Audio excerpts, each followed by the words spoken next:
Hey guys, we just got back from a trip with our CruiserRV MPG 3100BH, the Bunkhouse model, the full-size version, and there's not a lot of actual user reviews and walkthroughs of this trailer out there, so I wanted to give you guys a little walkthrough from a non-dealer's perspective. So let's go in and check it out. Alright, so we're starting at the outside. It's aluminum frame, fiberglass hull. There's not very many trailers that are built like this with a fiberglass outside that are new. They're going to look like garbage. This one does look really nice. We get a lot of compliments on the colors and the decal scheme. I do like it. You can see it's got the little lights out here on the front. We don't use those very much. You control them from inside the cabin. Electric power tongue jack. I added obviously you got the regular standard grill size propane tanks, and then I added the deep cycle battery. That's currently on a trickle charger because I don't have 50 amp hookups here at the house. So we just got back and I'm getting ready to go put it in storage, but just wanted to give you guys a look for now because I get a little better lighting out here. The jack works good. I like the power jack. It does have the manual scissor jacks. They're not really levelers. They're just stabilizing jacks. We got told pretty specifically not to try to level this trailer with those scissor jacks or we'll damage them. So we'll look down the side here. Obviously, we got our main door here. What I liked about this trailer was these two features here on the end. It's the second door that leads straight to the bathroom, which I thought was going to be a real big benefit. We don't use it as much as I thought, but it is nice to have. However, you lose a lot of counter space inside, and we'll show you that once we get in there. Lighting in here might not be great, but let's take a look. I love this feature, which is our outdoor kitchen. We are outside a lot. We are not full-timers. We do not live in this thing for long periods of time, even more than 4 or 5 nights, and we haven't done a trip that long yet even. So we are outside a lot, and we use this kitchen more than we use our inside. So I'm really glad I went with the full-size outdoor kitchen as opposed to the little half one. The sink is plumbed, unlike some trailers you see where you have to dump the sink. It's good and bad. One, it fills up your gray tank, so you got to still be a little bit careful, but it's better than throwing dirty dishwater all over your campsite. Cabinets are decent. Drawers. The stove here pulls out 2 burners, hooks directly up to the propane underneath. Full-size mini fridge, outlets underneath the cabinets as well there. And then back here to our bumper. Came with the spare tire and this grill mounted bracket. The grill is in my storage compartment. This bumper is not heavy duty. It's pretty much got the max load you're going to have on there with the spare tire. The bracket here doesn't add a whole lot, but it will not handle a bike rack, especially more than something that's going to be constantly yanking down on it. A 3 or 4 bike rack that's really pulling down, it's just going to rip it right off. The welds do not look super sturdy. You would have to get that reinforced, and I'm thinking about doing that to put a bike rack on. Also, that bumper isn't big enough to fit a sewer hose, so I did add this.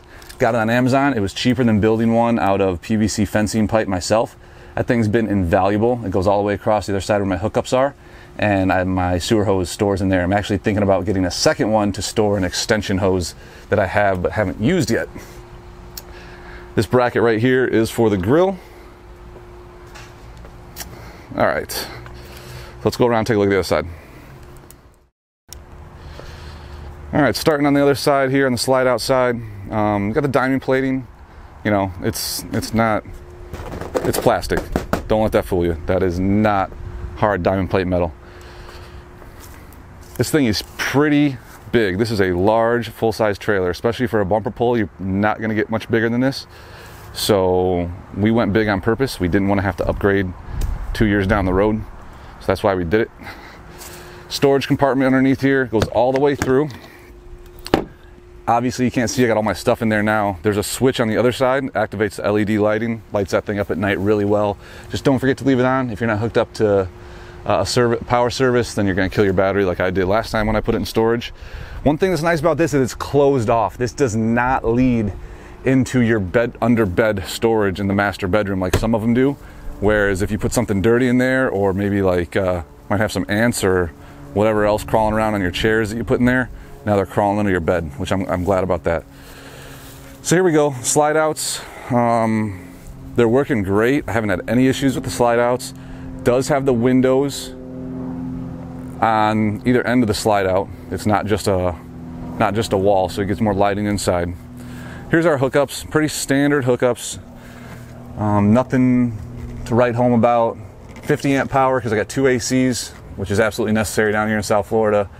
We don't fill our tanks, so I don't use that the non-pressure water fill to fill the water tanks. We haven't used the spray port yet, but I think I plan to if we ever go anywhere sandy, just so we can wash off outside. And then these need to be closed. That's for city water connection, and that is to spray out the black tank when you're flushing. Haven't used the cable or satellite yet. Here's our dump area. Haven't had any issues with this either. This has actually been a lot easier than I thought it would be. And there's that hose storage tube. Like I said, been invaluable. Nothing much here to see along the backside besides same stuff we had before. The gutters, I had to get up on the roof. I've already had to re-silicone one gutter. This one is still doing it where it's running down the side of the trailer instead of off the edge of the gutter like it should be. And that's just because they're not sealed properly and the water's missing the spout. Really like the decals, really like the color scheme. Very happy with that. Let's take a look on the inside. All right, so we're gonna do our best here in close quarters to get as much of this on video as I can inside the frame. But here's a look from the inside from basically the front door. This is a standard layout of almost all travel trailers these size. Got the couch cross that folds down into a bed, the dining room set that folds down into a bed, and then across from the kitchen. It is one big basin sink. I like that as opposed to a double basin. It's a little rusty right now because I had some damp rids spilling there I gotta scrub out. Came with the blinds and it came with the valances. We get a lot of compliments just on the color of this thing. It is new, so I would expect it to be modern and nice, but the colors they used on the cabinets and on the floors were quite nice. The browns and the grays all go together really well. Cabinets are nice, tons of storage in this thing. Tons of storage and tons of lighting. There are lights everywhere, and I got them all turned down to try to help out as much as I can. Take a look, we back up a little bit here. Here's the look at the TV. Again, more cabinets, more lighting. The inside LED lighting in the cabinets behind the glass looks really nice, very modern. The Furrion, typical Furrion system. It has a remote, but it's infrared, so you gotta have line of sight. I wish I could control it with the remote from the outside. That'd be nice. Again, more cabinets. And let's go ahead, since we're facing this direction, and start taking a look at the master bedroom. 2 doors lead to both sides of the master. Let me back up. So both these doors lead in here. The thing about this trailer is it's a king size bed in the master bedroom. It's great for me and the wife because we're both fairly tall, but you don't get a lot of room in there. You are literally, kind of squirming your way around the bed, and you're getting changed and dressed. You are physically on the bed. The other good thing about this trailer too is that because it is the aluminum frame, fiberglass hull, it's not flat top. So even though I'm fairly tall, I am not even close to hitting my head on this kind of scooped concave ceiling. Let me turn the lights on in there and we'll take a look at the master bedroom.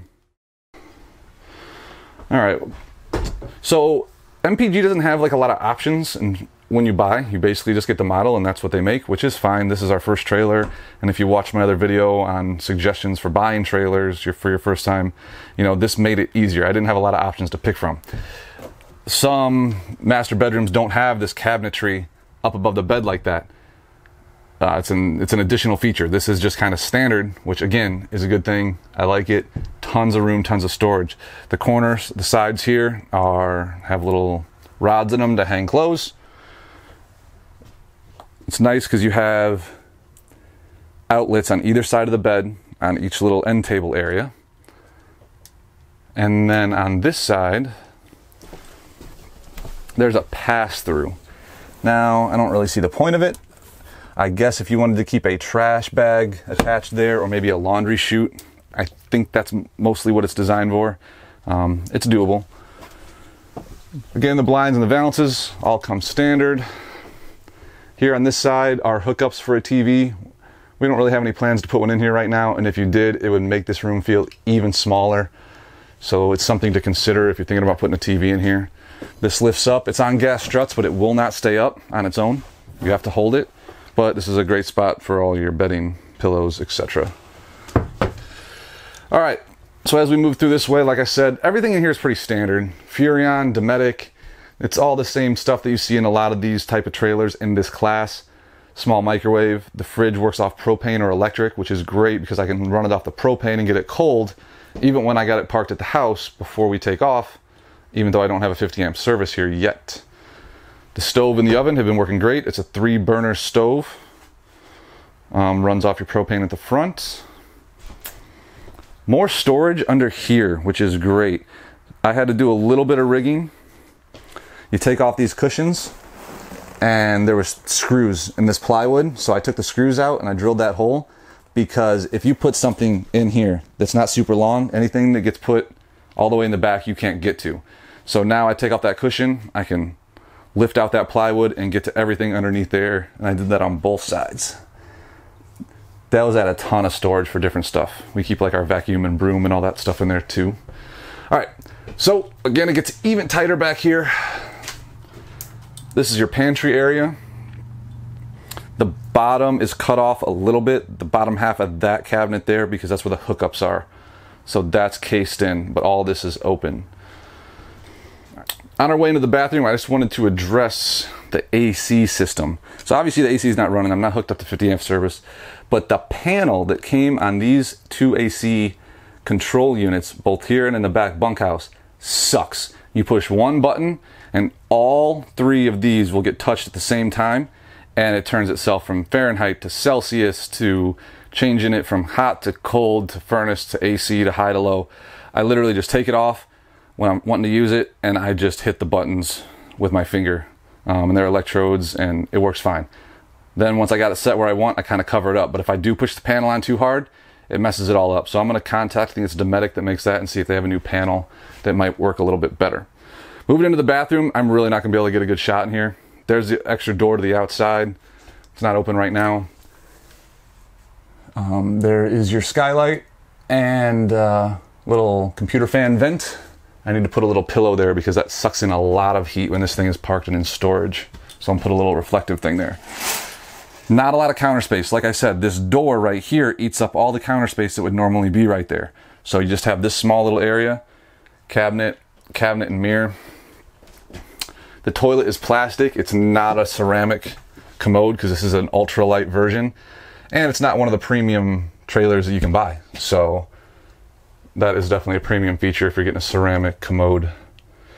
Shower's been working pretty well. I did replace the shower head. The one that comes with it is absolute garbage. I spent $13 and got a Camco shower head on Amazon, and it's fine. I could have spent $25 or $30 and got a nicer one. There was no need. This one's working fine. I fit in there. Like I said, I'm 6'2", about 215 pounds. I fit in there and can shower fine. I really don't have a problem. I mean, obviously it's not like showering at your house, but I easily make do. This right there helps a lot. That skylight up there gives me a little bit of extra headroom so it doesn't feel too claustrophobic. I just wish I gotta find something to cover that when this thing is in storage, because like I said, it adds so much heat inside the trailer. Over on this side, you got a lot of wall space in case you wanted to maybe hang something or put something up there. We had to add that. And there's a little foot pedal toilet like normal. One thing also I'm gonna change, I've already bought it, I haven't changed it yet, is this. There is literally like no room between the back of the sink and the faucet where the water comes out. I mean, I can barely, my 9-year-old can barely get his hands in there to wash them. So I got a different faucet that comes out into the middle of the sink more, make it a little easier to use. All right, let's check out the bunkhouse.